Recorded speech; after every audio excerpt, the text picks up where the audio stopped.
μας είπατε ότι θα είναι το κυριακοδρόμιο. Τώρα...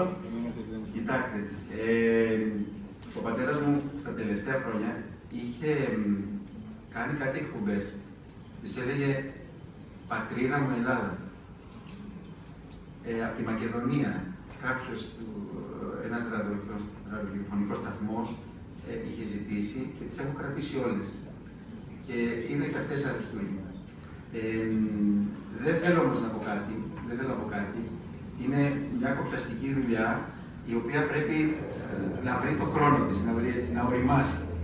Και ήθελα, κλείνοντας, να ακούσετε την τελευταία ομιλία που έκανε ο πατέρας.